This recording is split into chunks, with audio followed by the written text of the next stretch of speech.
Mbanje kubifuriza uwa gatandatu muhire kandi mbaha ikaze kuri radiyo yanyu Ijwi rya Amerika. Muri kumwe na Thomas Kamirindi. Tugiye guhera ku makuru y'akarere k'ibiyaga bigari. Nyuma yayo murumva ikiganiro Iwanyu mu ntara, naho guhera saa 12 ni ikiganiro cy'umuziki dususuruke.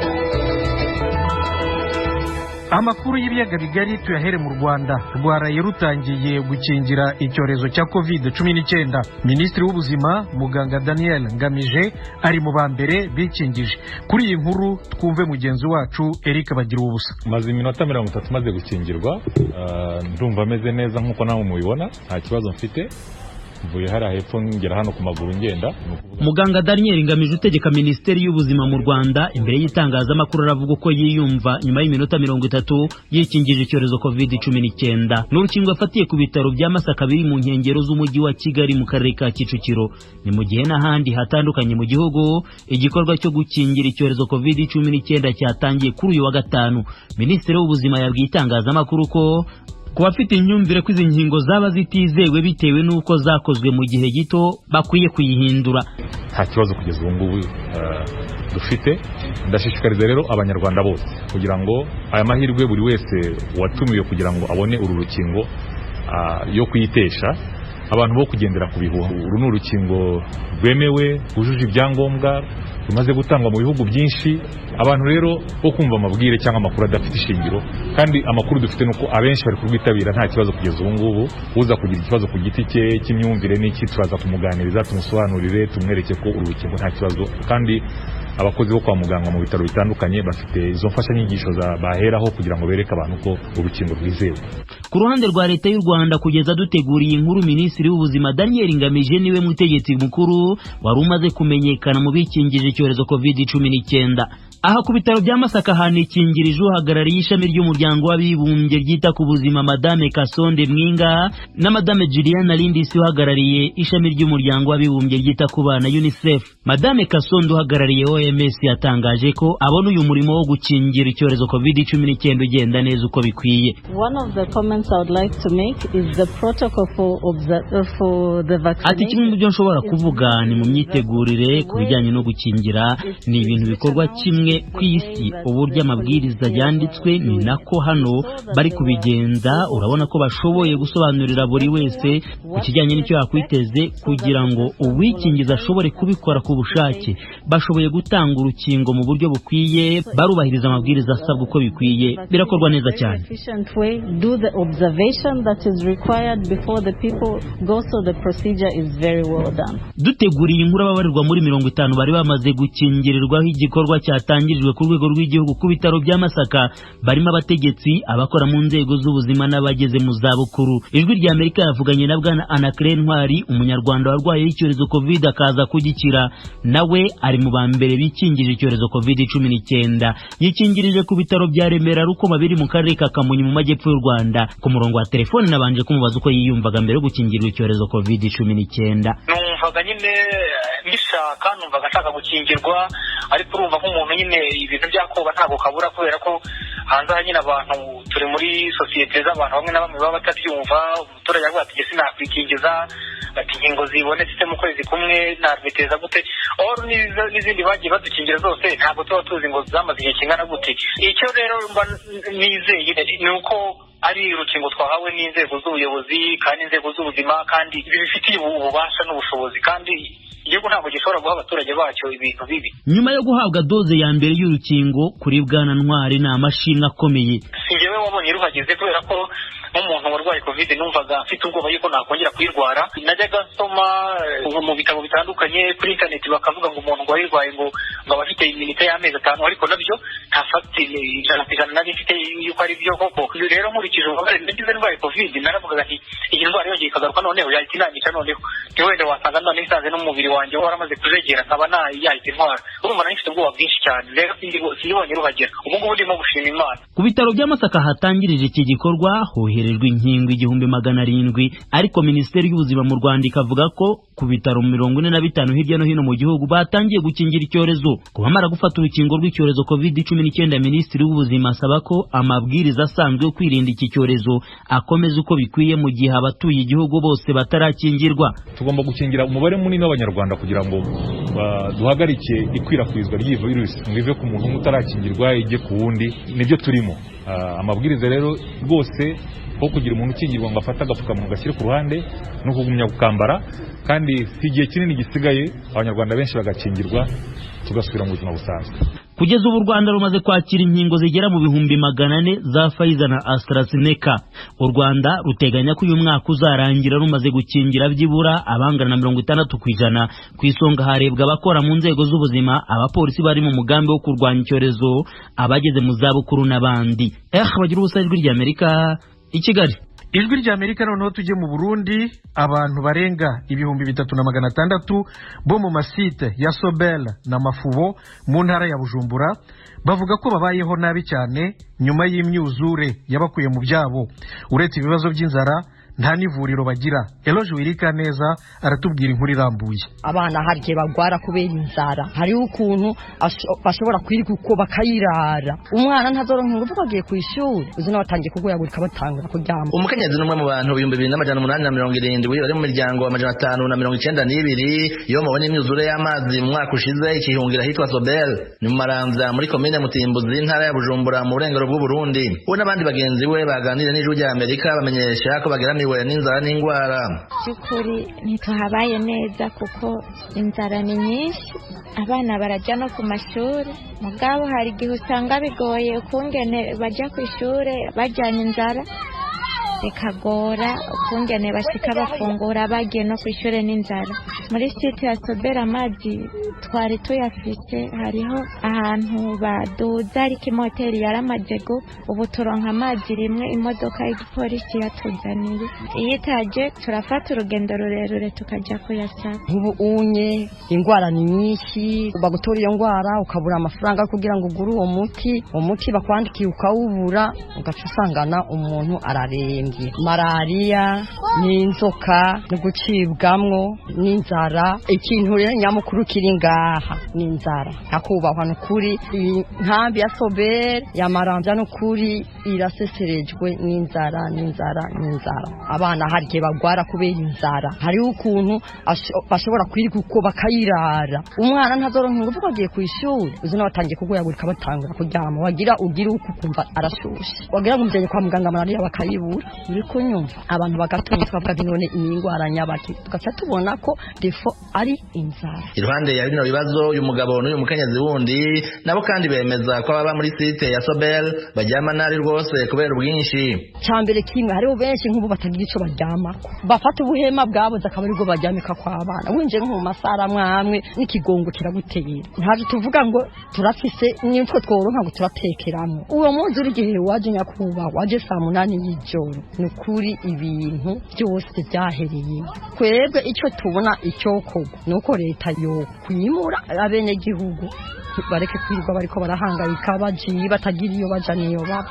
Turyama ngaha fashwe n'ishamba ngaha rwari urushamba rutagira uko rungana, haho nyene ushika ukaryama nyene nkuko nyene inzara nyene ukarara inzara nkuko kuryama naho ngaha. Aha mu masaru giyo bobiraba hari ibirago navyo nyene usanga imvura n'imvura iguye, haraho usanga ashobora kuduterana bwabura ugasanga burakanye ukarara nyene ku bintu bikanye. Turara tugundanye, usanga nta muntu avuga ati arafise haryama, umwe aryama ngaho undi akaryama ngaho, bose turyama ikivunga. Aha ingwara zikunda kwibonekeza, ikintu cyambere twoshimira Imana ngaha muri site nta ngwara z'ibyaduka byinshi zikunda kwaduka, ariko malaria ho ngaha azema ni ingwara ya mbere ngaha irikira tubangamira. Alenje migira neza twara site ya Sobel hamwe n'indi ya Mafubo iri ruhande yayo asigura ko ingorane zitimirije guhera, kuko nabagira neza baje gufasha baraba babaye kurusha abandi, ugasanga nta n'ibice 2% baronkejwe imfashanyo.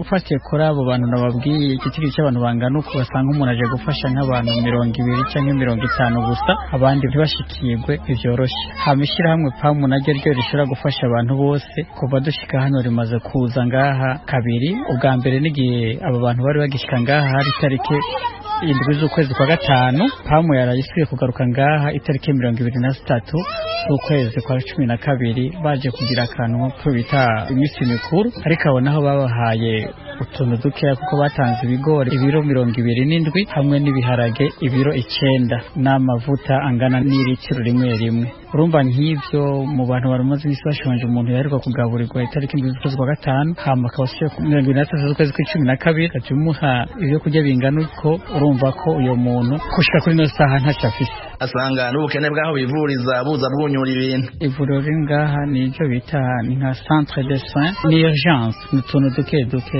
ko gufasha abantu bagize ikibazo mugabo kuba ko umuntu ashaka kumva ko nta hantu ho hospitaliza gushira umugwayi ngo bamukurikirane umuganga bamukurikirane ntahahari ukuvuga rero ikibazo cy'indwara kirahari kandi imiti nayo ntabwo ari kirenga kuko ntayihari kubisanzwe. Antoine Ntemako umuyobozi mukuru w'igipolisi kijejwe gutabara no gukinga ibiza n'isibe abona urukiza rwaba begeranijwe mu Maramvya n'abandi bose bashikiwe n'impanuka mu kigega cy'igihugu kibajejwe.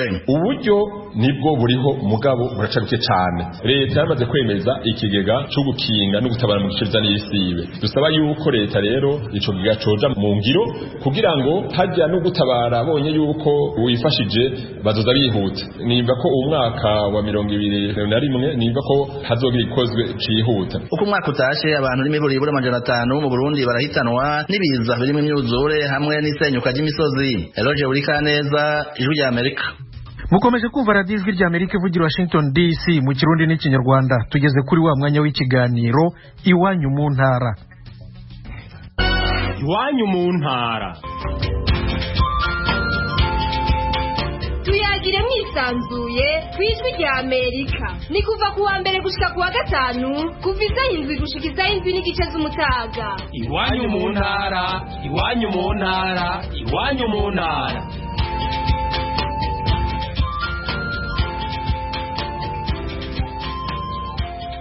Abadepite b'umuryango w'ibihugu bigize akarere k'uburasirazuba EAC batangiye igikorwa cyo gusura abaturage mu bihugu baturukamo. Abadepite baturuka mu Burundi bahereye kuri wa kane mu mujyi wa Bujumbura.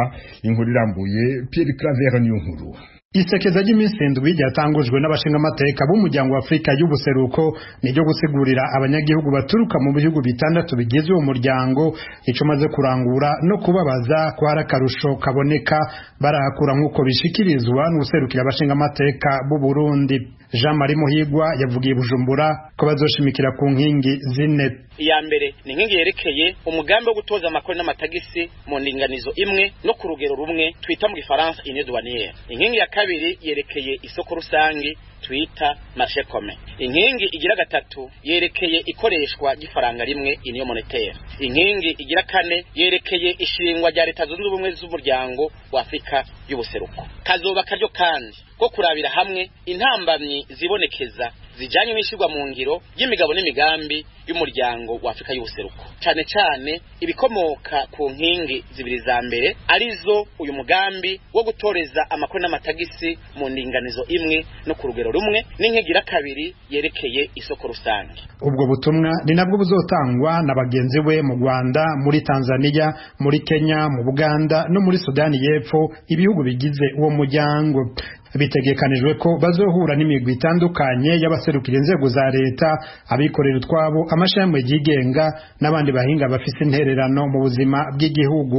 Bamwe mu bari muri ayo mashirahamwe yigenga barashema ko ubu ibisata vyerekeye uruja n'uruza, urudandazwa rujabuka imbibe canke abifuza gukora no kwiga muri ivyo bihugu baharonkeye akarusho naho inzitizi zitabuze.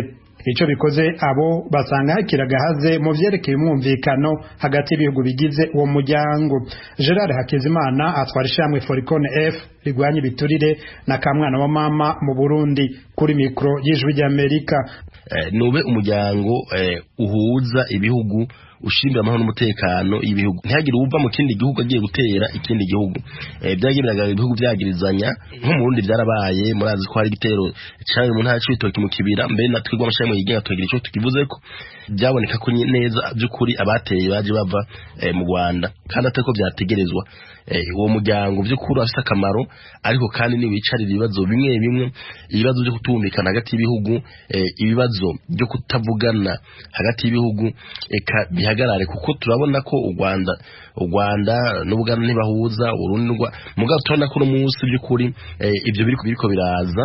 Mugenzi we yabaye mu nzego z'urunani ruhuza amashami yigenga yo mu karere ka Afrika y'ubuseruko, we wabona ko ari ibihugu bikwega amaguru mu gushira mu ngiro ingingo z'uwo muryango, bigatuma no mu iterambere bisigara inyuma. Umunyamategeko Janvier Bigirimana ubaserukira urunani rwishinze guharanira impinduka muri Afrika Turunora Page atanga akarorero ku bihugu nka Tanzania n'u Burundi n'ubu bitarahambye bindi mu mugambi wo gukoresha ikarata karangamuntu mu kujabuka imbibe nk'uko ibindi bihugu nk'u Rwanda, Ubuganda na Kenya babishitseko. Gusa arafise icizere nahabona ko igihugu ciwe kikiri inyuma.